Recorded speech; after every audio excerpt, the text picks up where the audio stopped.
hindi lahat ng katahimikan ay payapa. May mga gabing tahimik, dahil may naghihintay. Sa dulo ng isang makitid at halos walang ilaw na kalsada, may isang maliit na bakery na matagal nang nakatayo. Luma na ang pintura nito, kupas na ang karatula, at ang ilaw sa loob ay madalas kumikislap na parang ayaw ng gumana. Sa umaga, normal lang ito. Pero sa gabi, iba ang pakiramdam. Doon nagtatrabaho sina Lambert, JR, at Junmar. Tatlong magkaibigan na halos magkakasama araw-araw. Pare-pareho silang sanay sa hirap ng trabaho, puyat, init ng oven, at paulit-ulit na routine.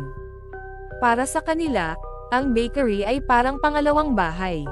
Pero may mga bagay sa lugar na iyon na hindi nila kailanman nasanay. Pare, napapansin mo ba? Tanong ni JR habang marahang hinihiwa ang dough. Ano na naman yan? Sagot ni Lambert, hindi tumitingin. Parang, may nakatingin. Tumawa si Lambert, gabi lang yan. Inaantok ka na. Pero hindi ngumiti si JR.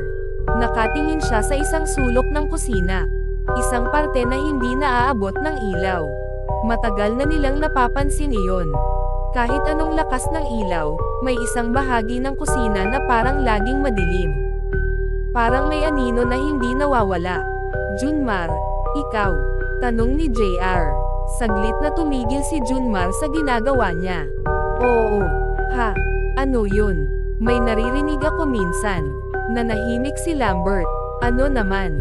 Parang yabag. Dahan-dahan. Minsan nasa likod ko lang. Biglang natahimik ang tatlo. Huwag kayong magumpisa dyan, sabi ni Lambert, pilit na tumatawa. Baka mamaya din na tayo makapagtrabaho. Pero kahit siya, napatingin sa madilim na sulok. Lumipas ang oras. 12:00 na ng gabi. Mas lalong tumahimik ang paligid. Wala nang dumadaan sa labas. Wala nang ingay. Tanging ugong ng oven at tunog ng kutsilyo na lang ang maririnig. Minsan, may kaluskos. Minsan, may parang mahinang yabag. Pero walang ibang tao.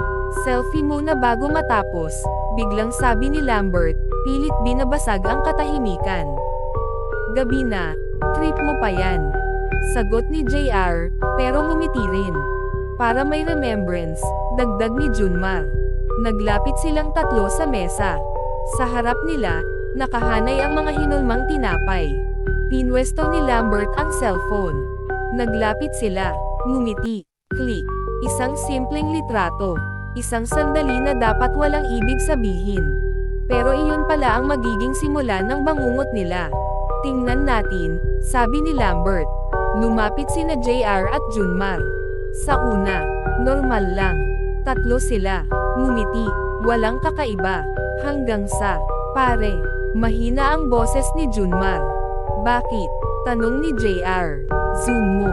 Dahan daw ang nag-zoom si Lambert sa litrato. Papunta sa likod, sa madilim na sulok ng kusina. At doon, may nakita sila. Isang babae, nakatayo, tahimik, hindi gumagalaw. Mahaba ang buhok, nakabagsak sa mukha. Halos hindi makita ang itsura.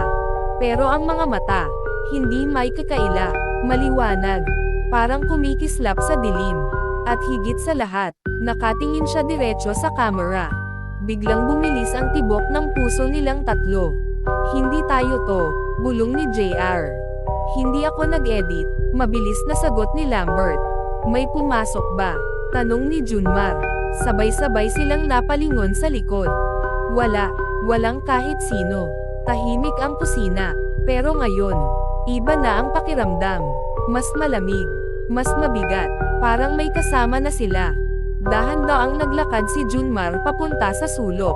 Huwag ka lumapit dyan, sabi ni JR. Pero hindi siya tumigil. Huminto siya sa mismong lugar kung saan nakita ang babae sa litrato. Hindi siya gumalaw. Hindi siya nagsalita. Junmar. Tawag ni Lambert. Walang sagot. Pare, ano nakikita mo? Ilang segundo ang lumipas. Saka siya nagsalita. Wala naman. Pero hindi siya lumilingon. Biglang, kumurap ang ilaw. Isang beses. 2 beses. 3. Pagbalik ng liwanag. Biglang napaatras si Junmar. May gumalaw. Sigaw niya. Ha? Saan? Dito. Sa harap ko. Pero, pagtingin nila, wala. Bumalik sila sa mesa. Tahimik. Walang gustong magsalita. Hanggang sa dahan-daang nagsalita si Lambert. Burahin ko na to. Pero bago pa niya mapindot, napansin niya. Pare. Ano? Hindi na siya ganoon. Inangat niya ang phone. At doon, nawala ang huling tapang nilang tatlo. Dahil ang babae, hindi na nasa sulok, mas malapit na siya. At doon nagsimula ang takot, na hindi na nila matatakasan.